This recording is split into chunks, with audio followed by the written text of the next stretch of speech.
Hey, what's going on? It's your boy Brandon Berg, man. Just want to get up on here.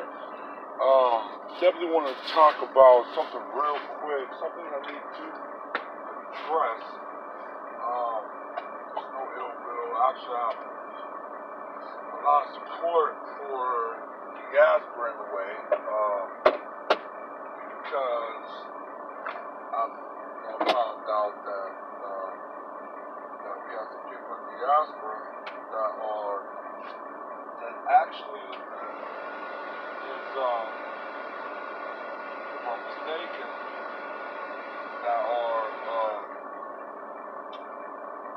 that are somewhat getting a version of actually getting reparation. I think the UK, because there was an agreement with the University of Glasgow. That's if you don't know what Glasgow is, that's actually in Scotland.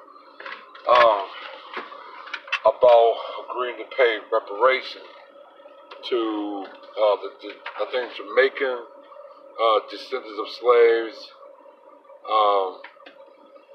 from the school, as well with England and other European countries that will actually have direct involvement with the slave trade.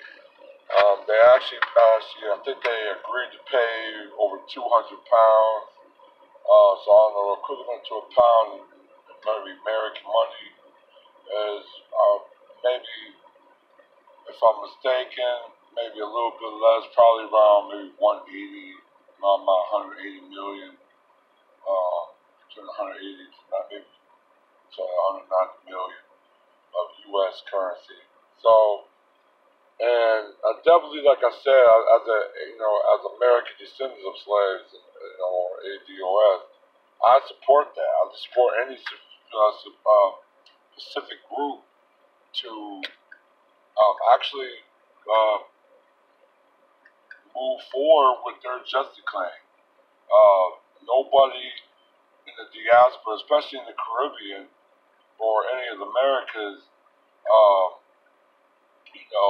they should have the right to pursue reparations from countries or government or even individual entities that had a direct link to slavery, especially dealing in their country that was once a colony of that European power. So, like I said, I think they just agreed. The colonies agreed to pay $200 million, but they're also pursuing reparation as a whole to the entire country of not just of England or British, but of France, of Spain, Portugal, Netherlands, Denmark, Sweden. So a lot of different types of countries that's had some dealings and involvement as well. I mean, so there shouldn't be such a devices or a hostility or even some type of uncertainty reason of someone from the diaspora thinking that ADOS don't have a claim to pursue basically our self-group interests as well. But definitely just want to bring it out to talk about it. Yeah, I know there's a little term that a lot of Caribbeans, Afro-Caribbeans are now trying to use. I think they call themselves, for some reason, American descendants of enslaved Africans, but that just kind of be disingenuous because a lot of these groups in the Caribbean have their own nationality that they can actually claim, not link onto America. So to me, that device is already, because a lot of people in Americas and a lot of people in the diaspora do not use the word American in their self-group identity or their national identity. So that's just something to me is very unjust. thing to do. But as American, as American descendant slaves, uh, I do support the diaspora getting their own Pacific justice claim. It just you guys need to follow suit with us and show solidarity. Now, I think they said when the news came out about the reparation going towards Jamaica, a lot of people in the diaspora, especially the Caribbean, are saying that's false. But how you know it's false is already it's been approved, it's been agreed on, it's already in circulation throughout the globe. I mean, shout out to the caller. I listened to the broadcast with Yvette Breaking Brown. Shout out to Breaking Brown. And when the caller talked about it, so I definitely looked into it and read the article. Yeah, it's true. It's been agreed on. They're already making decisions and moves on how they are going to pay the reparations to the descendants of Jamaican slaves. So it's like I said, I'll support any group of the diaspora going for their claim.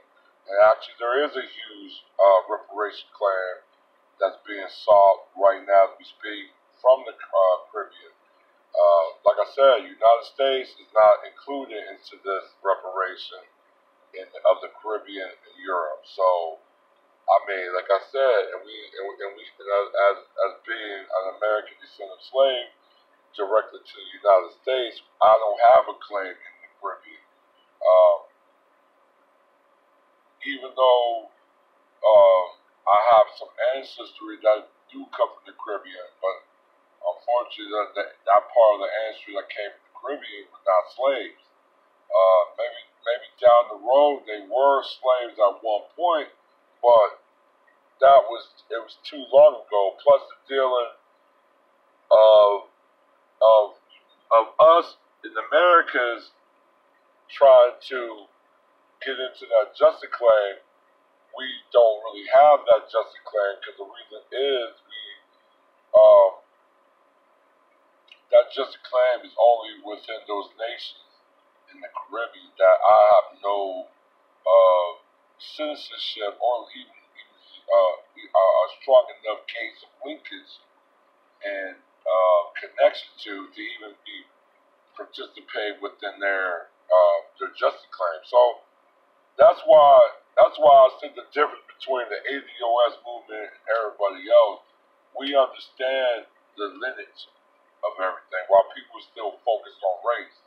I know there's a certain person, I respect him. I don't know why he still got me blocked, but I respect him. But I feel like he's not understanding the lineage and the lineage matters versus the racial matter. And the thing about it, he even broke it down, that race, the concept of classes, and based on lineage and legacy, that he kind of throwing out the water. So that's just my partake in it. I listened to him far enough to understand what he's saying. You know what I'm saying? I could definitely break it down. I'm a historian myself. I'm very well versed, but there's more than just being racially inclined to things. You have to look at it in a more broader economic brush that a lot of Pan-African people or other people just don't really look at. And the way I said, like, that it's on Forbes magazine.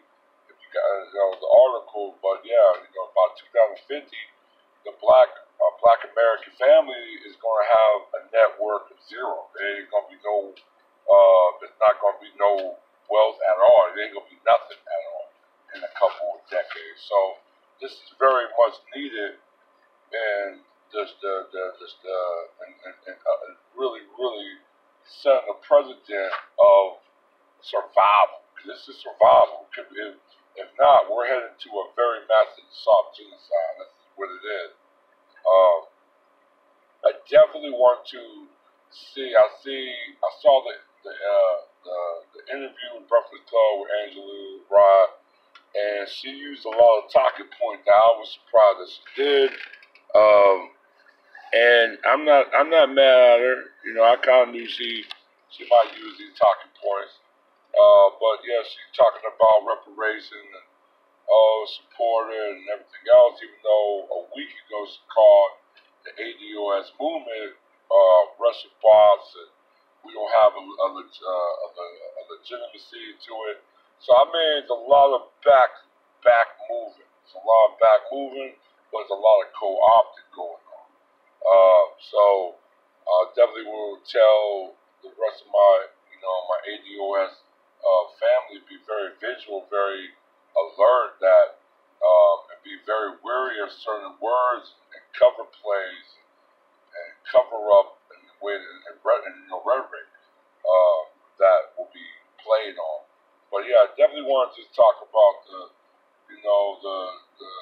the small victory, but it's still a victory in reparations, especially to our Caribbean brothers and sisters. So, like I said, all I want them is to show the same solidarity with us as we do with them and everybody else among the diaspora, included people aborigine of of Oceania, Australia, or I call the Austronesian region. So that's really I just really wanted to say. I definitely will get back with you guys real soon, and I'll see you later. All right, one.